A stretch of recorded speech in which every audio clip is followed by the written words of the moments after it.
Part 2, ladies and gentlemen. Somebody had the audacity to call my phone while I was filming.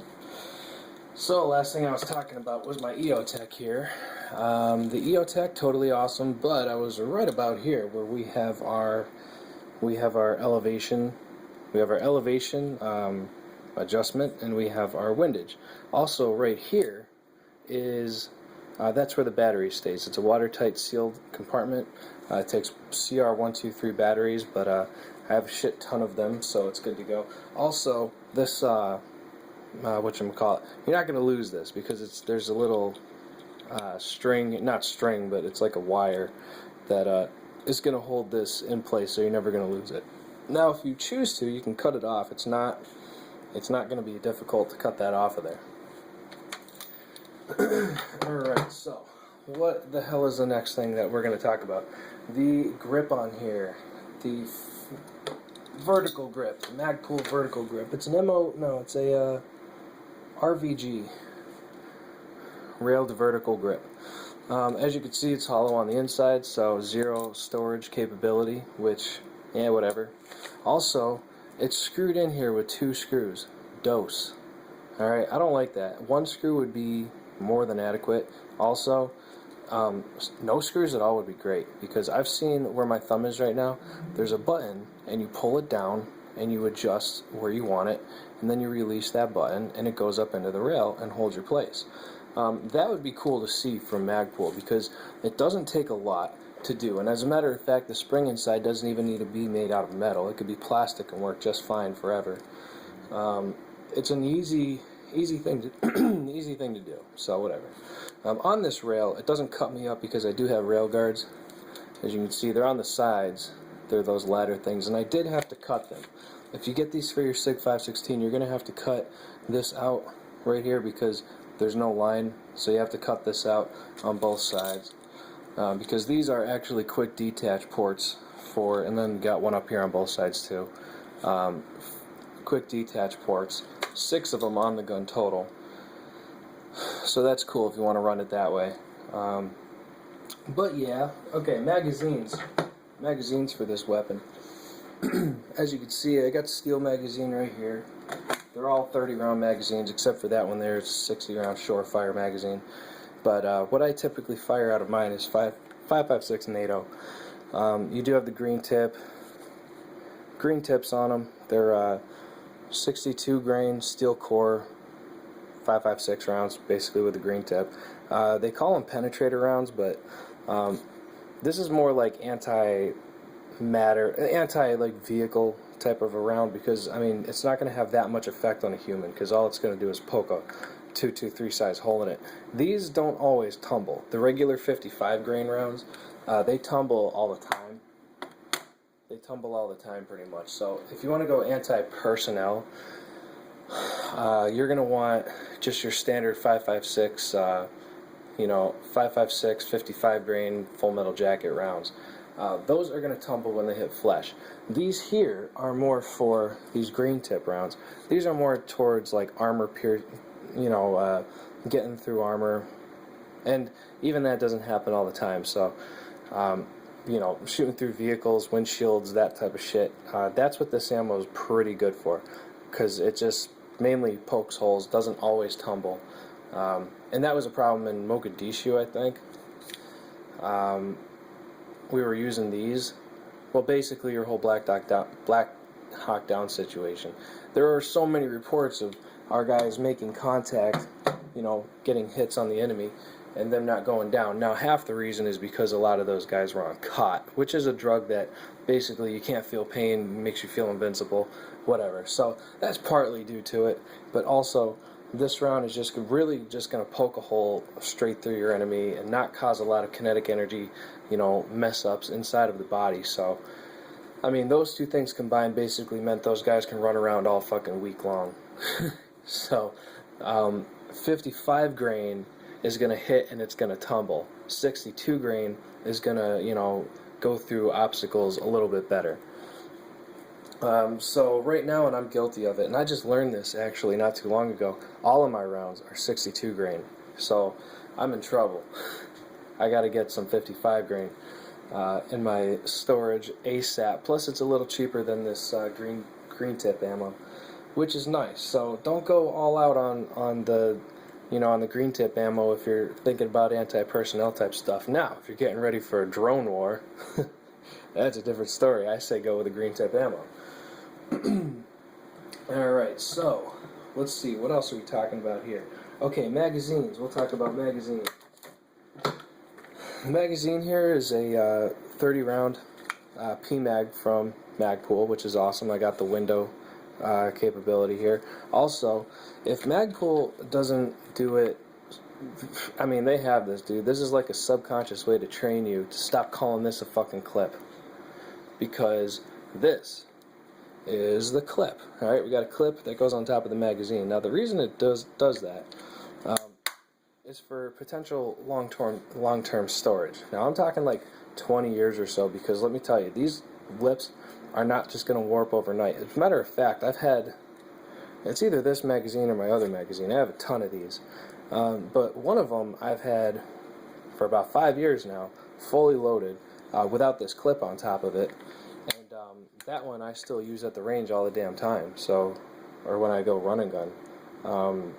I've never had an issue with it once. So these lips are not going to just warp on you, but the use that I have for this clip here is I put it on the bottom, and it clips in and gives the magazine a whole new look. Now, the cool thing about it is that there's more grip surface on the bottom of the magazine, so if I go and pull it out of a pouch, there's just more to grab. Plus, I like that the bottom of it is a little bit flared, so it is cool. It's good easy to whack in. It's awesome. Now, this here, I don't think I said anything about it yet. I think I just showed it, but it's a 60 round Surefire magazine. It's awesome. I've run this a bunch of times. I've run this magazine through my weapon, well, not this one and another one, through this gun on multiple occasions, 120 rounds. Never had an issue with the front sights, so just saying.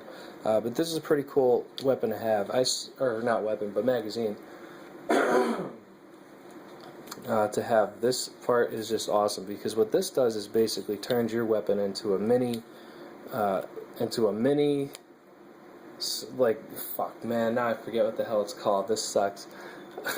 A mini light machine gun, a light machine gun, because you get a 60 round payload, and if you like do every other round with, say you do one round 62 grain, another, the next round 55 grain, and you alternate them all the way down, I'll tell you what, this is going to be a devastating fucking magazine right here. Every 2 rounds you get armor piercing and tumble capability, which is awesome. Now I'm talking on everything below level 3, level 3A, level 2s, all that type of stuff. But okay, so there's still more to talk about this gun, man. I got a lot on this gun. So like I said before, this pistol grip right here comes stock with the 516. It also has storage capability. You just pull this tab back and open it up. I'm not going to do it because, well, there's a lot of crap in there. But anyway, what I have in here right now is a lens wipe for my EOTech. It actually came with the EOTech, so I have that. I have a speed loader for my magazine. You push the clips into the magazine. So I have that, and then I have a front sight tool in there as well. And I don't think I do, but I might have an Allen wrench in there as well for something. But I don't know what that something is. Now, I did get a new back plate. It's a Magpul back plate. You're not going to get this on your Sig516 unless you're actually, well, okay. Because of this quick detach mount area in the back here, Magpul has some extra material that goes where this is.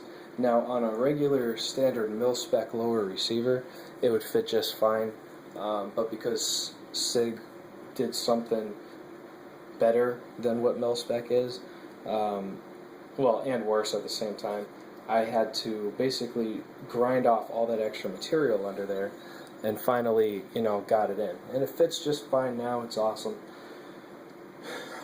So yeah, that's that. Okay, now, on your Sig516, just like on all ARs should have, in my opinion, Definitely, it's got the dust cover, it's got the deflector, it also has the forward assist. Now, I'm actually in a new way of thinking with the forward assist recently, because I figure, like, why would you want to push around into chamber, into battery that doesn't want to go in, you know? I would just eject that shit and get it out of there. But, you know, whatever, it is what it is. But I still like the feature. It's nice to have. Options are good, and this is an extra option. Now, the safety selector goes from, just like on most of them, it goes from safety to fire. Just safety, fire, semi-auto. No, I don't have any auto or rapid fire capability on this, but I think automatic fire is overrated. Unless you're like a squad automatic, then it's like, it's okay. Because, you know, that's what you're supposed to be. Now, I did get the trigger guard, the upgraded Magpul trigger guard. I like that, but don't get fooled into thinking, oh, I want to wear gloves, so I have to get that. It's not true at all. A lot of people say, with this you can wear gloves. No, because you can wear gloves with the other one too. You know, I've done it. It's fine. But this just gives you a little bit different kind of contour and a little bit more space on the inside too. But it's nice. I like it. This one's the plastic one anyway. So moving on, I did have kind of a shitty experience with a bad lever once, and this is the remnants of it. I put a bad lever on this gun, and it turned into a nightmare because I wanted to take it off, but I couldn't figure out how to take it off. I mean, okay, I stripped it when I screwed it on because I figured I'll never take it off. Then when I tried to unscrew it, I stripped it again. So it was just stuck on there. But the one thing it was doing, actually it was doing two things. It was impeding my ambidextrous magazine release. I couldn't get to it. See, I pressed that, and my magazine comes out just fine. So anyway, I couldn't really get to that, and also it was grinding back here, and it wasn't working the way it should. So what I finally did is I got a Dremel, and I cut it off. So now I have this big bulky thing on my bolt carrier release, which is nice though. I like it because it's more real estate to grab onto. You know, it's big and bulky, and I like that. That's really cool. But now we're going to go inside of the weapon. I'm going to show you some awesome shit about it. That pretty much what makes the Sig516 the 516. The bolt has a lot to do with that, but check this out before I... This is the charging handle. I got the BCM Gunfighter Veltor charging handle. It does have an American flag on it. This one's really worn out because I used it a lot, but you know, you can kind of see it still. It's awesome. I definitely love that. So I got that with a medium-sized hook. You know, had to get that, so that was cool. And it works just fine. It doesn't snag on anything. I've never had any issues with it. Alright, now, we're going to talk about the bolt. And this is why I say this is like the best AR. The best 5.56 AR on the market. Now, people say, oh, well, the H&K and 416 and all this shit. It's like, yeah, whatever. Alright? I know for a fact that that piston system is not made as well as this one is. And I know for a fact, well, they might have changed it since in the last 2 years, but their bolt does not look like this at all. And this is the secret behind well-functioning ARs, whatever caliber they are. Alright? Here it is. Basically, you're looking at this bolt carrier and you're seeing different shit about it. Most of you are already looking at it like, whoa, that's weird. Well, okay, because it's a piston action, you know, it doesn't have your gas key up here. It just has a, you know, an interface that, you know, gets hit. Now, the second thing that stands out the most is all this milling, all this missing metal, all this missing, you know, even right here, it's shaved off. All this missing stuff. Right here, this isn't one big, long contact point. There's two separate ones. It's milled out between here and here. This is all empty space. Back here is the same thing. It's all empty space milled out. Up here, an extra little bit is milled out as well. Up here, you have this extra crap milled out. Over here, you have this shaved off.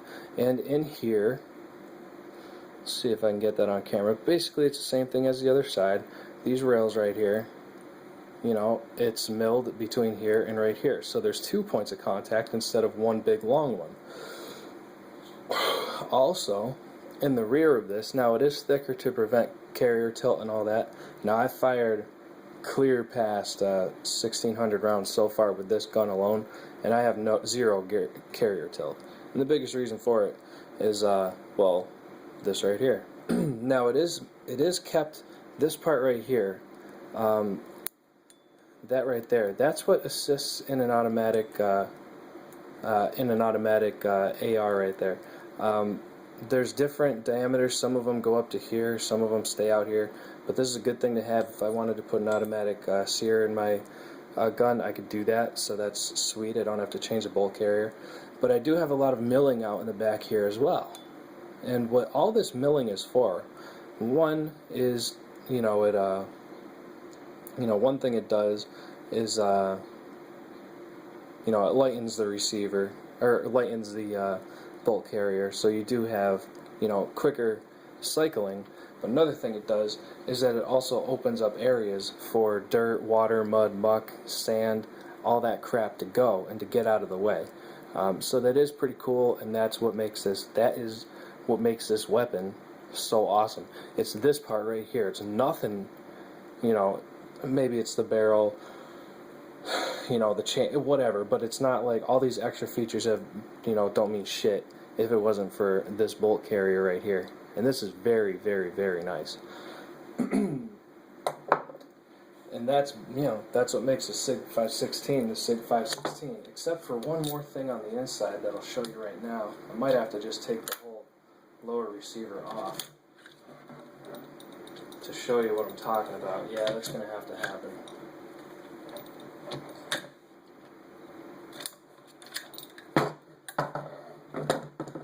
Alright, so I do have a new trigger in here. It's a, what is it? It's an ALG combat trigger from ALG Defense. Very nice. It's basically a mil-spec trigger with the sear right here. The sear down here is actually nickel boron plated. All the contact points have been polished.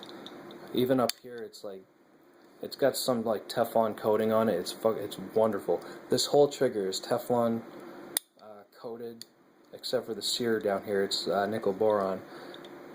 But it's pretty awesome. I love it. It's a great trigger. It still pulls at, you know, your mil-spec standard. I think it's like 5 pounds. Still pulls at around 5 pounds. But it's crisp. I mean, it's just so much better. There's a lot of like almost like sandpaper feel in, you know, your mil-spec triggers, the ones that you're issued.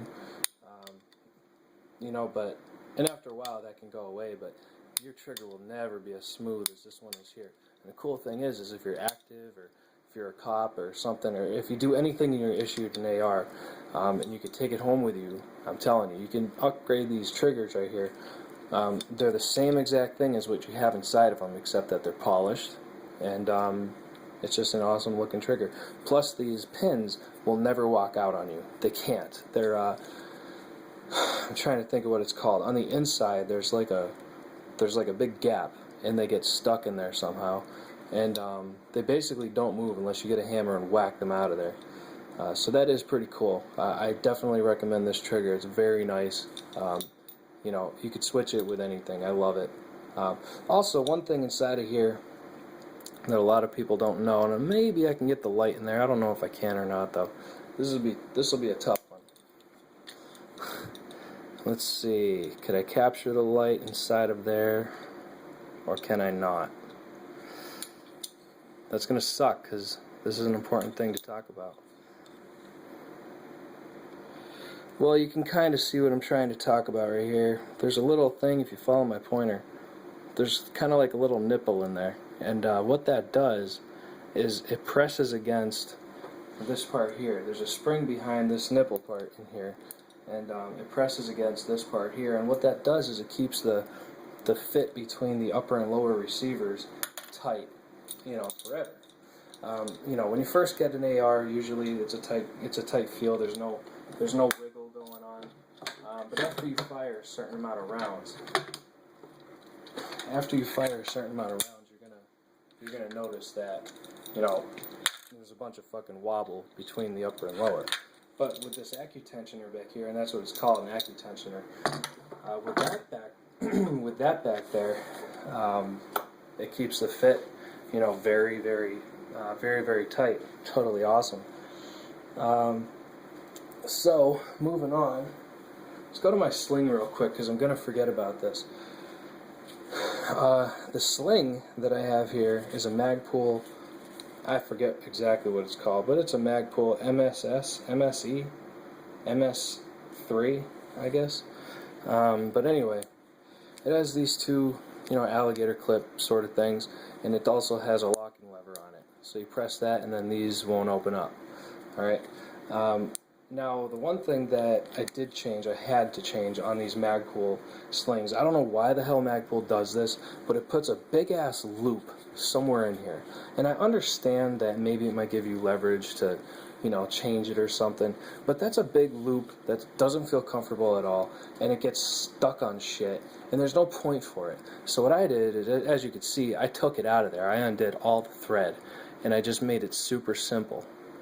You know, I just took these two things right here and just, you know, tightened it up and made it all work out. So right now I have an awesome sling, but how I got it from Magpul, that's just a fucking joke. I hate to say it like that, but, you know, it sucked. I was pissed off. So I redid it my own way, and I'm super happy about it now. Now, the weapon system wouldn't be complete without my 22 conversion kit. Now, when I first saw that 22 conversion kit, I was like, you know, screw that, I don't need that, I'll never use it, it's stupid. Well, yeah, pretty much. Until you start thinking about WROL, prepping, that type of stuff. Let's just say we get EMP'd one day. Alright, cool. Now my EOTech doesn't work and I'm pissed off. No electronics work in the country at all. We're totally done. Street lights don't work, cars don't start, phones don't work. You know, families lose each other. They're in different states, forget it. You know, everything basically just falls apart. Planes fall out of the sky, trains derail, nuclear power plants melt down, which is a hugely scary thing. Because the whole East Coast is gone. If you live in the middle of the country, you're relatively safe. But the East and West Coasts are gone from nuclear fallout. That sucks. They never mention that in the movies for some reason. But that's going to happen. Alright, so let's see here. Oh yeah, okay, so the 22 conversion kit.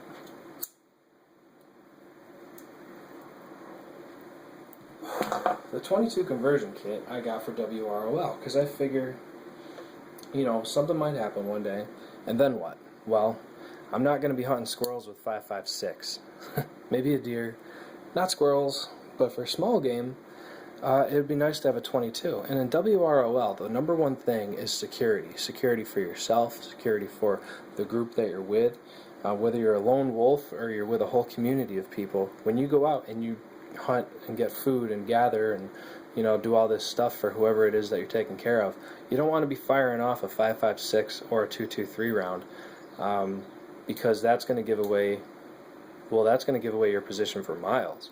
And if you're trying to maintain operational security, the last thing you want to do is draw new people into your crew, because that's going to change a lot of the dynamics of the way things work too. So that's another factor. So the one thing you really want to do is stay as quiet as possible. I mean, preferably you catch small game and snares and whatnot, but, you know, if you had to do if you had to, you know, go out and shoot your gun to get meat, to get food, having a 22 conversion kit is a pretty cool thing, because not only are you stuck with a 22 that's only a 22, you could switch back into 5.56 if anything gets, you know, if shit starts going wrong. Another thing I thought about with this 22 conversion kit is, say, for example, and clearly this is for end of the world fantasy. Well, not so fantasy right now. But anyway, all right. So imagine you got your own little crew, and then there's another crew stealing from you and everything, and you guys are starving, and they're basically fucking your shit up. Well, really cool thing to do. A really good way. Well, you could basically raid them back because they've raided you first. As true patriots, we don't fire the first shot, but don't tread on me. The whole concept. But anyway, say you've been violated, whatever. You're going to justify whatever. So you go in, you get maybe 6 guys, and 2 of these have a 22. You get high velocity, full metal jacket rounds. These guys go first. You infiltrate as far as you can with a quiet round. You have 4 more guys behind you just in case shit pops off, and they have 5.56, and then you could switch from this back into that. But the cool thing is that you do have some stealth capability, which is nice. So that is cool, but obviously close range, because I will say that now I was shooting from a kneeling position, semi-supported. I would say maybe 40% supported, and I was hitting 4-inch groups at 50 feet. So this is mainly for like close. You got to be sitting around waiting for a squirrel to come. Maybe you'll hit them, type of shit. But I will say that it's a cheap dinner, because you could buy 1,000 rounds for shit, I don't know, $40. So compared to 1,000 rounds for $400. So you don't have to change the barrel. A lot of people think you have to. No, how can you fire a 22 through a 5.56 barrel? Well, a 22 and a 5.56 are basically the same diameter. As a matter of fact, a 5.56 is that's rated in millimeters. 22 is rated in caliber. But I will say that 5.56 and 223 are the same exact size, same exact diameter. The 22 is a .22, the 223 is a .223, so this is only off by .003. Not much at all actually. So the 22 can go through the same barrel, same diameter as this. Now anything that's rated for 5.56 can handle 22, but anything rated for 22 cannot handle 5.56. Hence, when you get an AR, this is for anybody if you're looking into getting a new AR. Number one thing, do not get one chambered in 223. .223 Remington or .223 caliber. Don't get that. Get a 5.56. Get something that's chambered for 5.56, because I will say that anything chambered for 5.56 can shoot 223 as well. It's the same diameter, okay? 5.56 can shoot 223, but 223 cannot fire 5.56. I mean, it can, but you're going to run into issues because of the way the chambering is. The chambering for a 5.56 is built to withstand, more pressures, because basically the 5.56 and the 223, the 5.56 has more gunpowder in it, and the 223 has a little less. So naturally the 5.56 burns hotter, it expands more in the chamber. The 223 is, just a 223. Consider that like a regular round, and the 5.56 is like a plus P round. Now, if you run 223 through your 5.56, you're going to get jams. You're going to get all sorts of jams. Failure to extract's most likely. So if you buy an AR, get a 5.56, not a 223. If you do have a 223 AR now, or you somehow fuck up and accidentally buy a 223, make sure you only run 223 through it, not 5.56. And you won't ever have an issue with it. Or you shouldn't anyway. Now, this conversion kit does come with a 25 round magazine. My suggestion, if you have this magazine, throw it in the garbage. It sucks ass. It's worse than PMag. I could fit about 10 rounds in here comfortably and have it work just fine. Now, because this is only for hunting, I don't care about having, I wouldn't care if I only fit 1 round in here. But I will be getting a new magazine pretty soon, maybe 2, and that's going to work. These magazines are great. This one sucks. And I will say that the cleanest ammo that I'll run, the only ammo that I run through is the cleanest I can find. And for 22 caliber, that's CCI. CCI basically comes in a clear box. You see all your rounds inside. It has blue tape, blue labeling on top of it. And if you can do it, I say don't go for the regular CCI, go for the high velocity CCI, because the high velocity is going to give you tighter groups. You're going to be a lot more accurate. But one thing I forgot to say, speaking of 4-inch groups at 50 yards or 50 feet, there is upgrades for this. You can get it looks just like the what's it called, the bolt. This brass part looks just like the bolt. So anyway, that part goes on there, and it might give you a more stable platform. I'm not sure, but it might. It's possible. Also, there's a little thing that you can clip into the back of here. It acts as a forward assist. It basically looks like a forward assist. You can put that in there. And another upgrade you can get for it, and I wouldn't do this because it doesn't even make any sense, but it's a guide rod that you can put in here for whatever reason. This one here works just fine. Just keep it oiled and you're good to go. And then of course you have your protector right here because you don't want to bend this part here. Inside of here it's not what's the word, it's not rifled or anything, so that's that. So what the hell did I not talk about?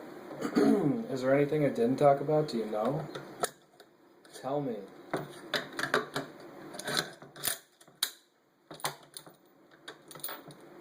Well, you know what I will do? I will do a demonstration on how quick it is to change from 5.56 to 2.23 from 5.56 to 22 and back again. Alright, so there it is. It's all set up and whatever. Oh, also, before I do that, I told myself I was going to talk about everything on the table, and that includes the patch. Now, for anybody who doesn't know what the sheepdog is, first of all, shame on you. But the sheepdog, let me just say, there's 98% of the population are sheep. The remaining 2% are divided between wolves and sheepdogs. The wolves and the sheepdogs share similarities. They're both driven by instinct. They both kill without remorse. The difference is in their intent. The wolves prey on the flock, and the sheepdog protect it. Now the sheep fear the day the wolves come, but the sheepdog live for that day. And that's all metaphorics, but I'll tell you what, if that speaks to you, if it hits a chord in your heart, you're most likely a sheepdog, and good for you, because we need more of them. Let me tell you something, every single American patriot is a sheepdog, I'll tell you that. Everybody that ended up at the Bundy Ranch is a sheepdog, true fact. Alright, so this is basically everything. This is my whole weapon system, right down to the sling and the trigger and everything else. And you know what, part 3, I'm going to talk about Oath Keepers and the Bundy Ranch and all that shit. So it's up to you if you want to join for that. If not, I'll see you later. But I'm going to stop this right here and go on to part 3. We'll talk about the Oath Keepers and whatnot. So, y'all have a good one. Be safe, stay American, have fun, long live the Republic, and I'll see you next time.